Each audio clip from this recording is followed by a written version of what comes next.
سر ایک سوال اور ہے کہ جو ہے میں لگاتار کافی سمے سے آپ کی اسٹریم دیکھتا ہوں، اور یہ سمجھیے کہ جو ہے میری مینٹلٹی میں ایک زبردست بے انتہا جو چینجنگ آئی ہے اس کی وجہ آپ ہیں، ٹھیک ہے؟ تو میرا ایک سوال اور ہے سر، وہ سوال یہ ہے کہ جب ہم اسلامک ہسٹری ہماری پڑھتے ہیں تو اس میں ہمیں یہ پتہ چلتا ہے کہ حضور صلی اللہ علیہ وسلم ایک نبی ہیں۔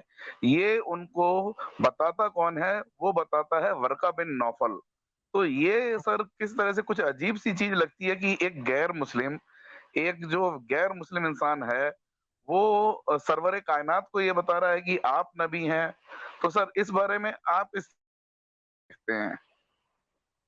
بالکل آپ کی بات بالکل ٹھیک ہے کہ ایک غیر مسلم کیسے یہ بتا سکتا ہے رسول اللہ کو کہ آپ نبی ہیں، کیونکہ بات تو یہ ہے کہ رسول اللہ کے نبی ہونے کا تو پتہ سب سے پہلے ان کو خود ہونا چاہیے تھا۔ ورقہ بن نوفل کیوں بتا رہا ہے؟ ٹھیک ہے، یہ بات تو بالکل آپ کی ٹھیک ہے، کیونکہ ورقہ بن نوفل تو کرسچن تھا جی جی، اسلام کے یہی مطابق۔ سوال ہے میرا۔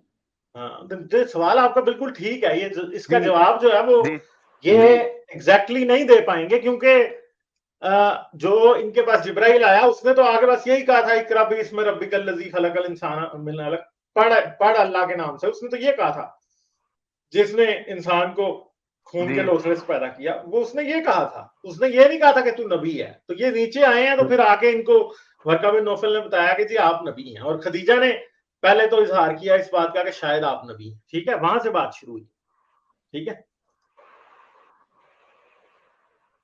جی جی، تو سر یہ بات میں تھوڑا پھر کانٹراڈکشن لگتا ہے نا کہ اگر جو ہے ان کو تصدیق کرنے کے لیے کسی غیر مسلم کے پاس جانے کی کیا ضرورت تھی؟ بالکل ایگزیکٹلی، اور جو بات ہے وہ یہ ہے کہ وہ کرسچن تھا اور وہ مسلمان کبھی بھی نہیں ہوا۔ وہ اس نے یہ کہا کہ ہاں جی میں آپ کے مدد کرتا، مگر انہوں نے کوئی زیادہ کلیئرلی یہ بھی نہیں لکھا کہ وہ مسلمان ہو گیا۔ اور دوسری بات یہ ہے کہ یہ چیزیں بالکل ٹھیک ہیں۔ اچھا سر، ایک تیسرا سوال اور ہے آپ سے، آپ کا وقت نہیں کروں گا میں ضائع۔ ایک تیسرا سوال میرے ذہن میں اور ہے، اور وہ یہ ہے کہ اکثر جو اہل قرآن لوگ ہیں وہ یہ کہتے ہیں کہ جو ہے کلام پاک میں دنیا کے ہر سوال کا جواب ہے، اور کوئی ایسا سوال نہیں ہے جس کا جواب کلام پاک میں نہیں ہے۔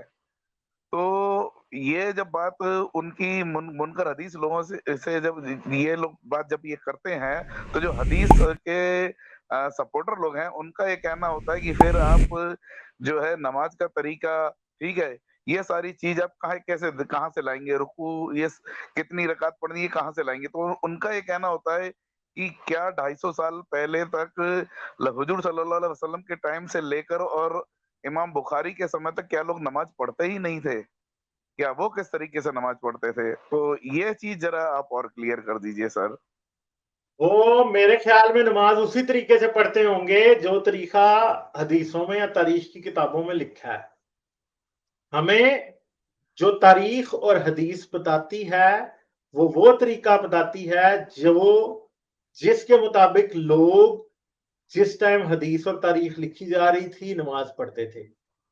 وہ طریقہ اس بات کی گارنٹی نہیں ہے کہ رسول اللہ بھی اسی طرح نماز پڑھا کرتے تھے، کیونکہ 200-250 سال نماز کے پڑھنے کا طریقہ جو ہے وہ کسی بھی کتاب میں ہمیں لکھا ہوا نہیں مل رہا۔ تو اس کا مطلب ہے کہ لوگ جیسے بھی پڑھ رہے تھے اس میں تبدیلیاں بھی آ سکتی تھی، ٹھیک ہے۔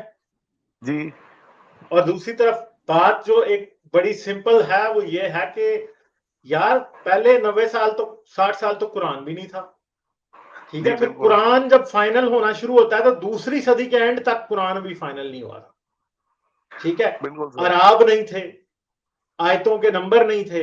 آج بہت سے مسلمان لوگ ایسے ہیں جو کہ قرآن میں سے نومیریکل میریکلز نکالتے ہیں، وہ قرآن کے نومیریکل میریکلز قرآن میں جو آیتوں کے نمبر ہیں نا ان کو لگائے بغیر نہیں نکل سکتے، ٹھیک ہے۔ جی تو اب سمپل سی بات ہے کہ نماز کا طریقہ تو قرآن میں تو نہیں ہے، جی ٹھیک ہے۔ بالکل دوسری بات یہ ہے کہ جو ایکسپرٹس ہیں وہ ایک بات کہتے ہیں کہ قرآن جو ہے نا وہ ایک ایسی کتاب ہے جو کہ ایک ایسی کمیونٹی کے لیے لکھا گیا تھا جو آلریڈی جانتی تھی کہ ان کو کیا کرنا ہے، ٹھیک ہے۔ اور جی حضرت محمد نے کبھی یہ سوچ کے قرآن لکھا ہی نہیں کہ آج سے 200 سال بعد جو لوگ آئیں گے ان کے پاس اگر یہ قرآن ہوگا تو انہیں اس سے سمجھ نہیں آئے گی،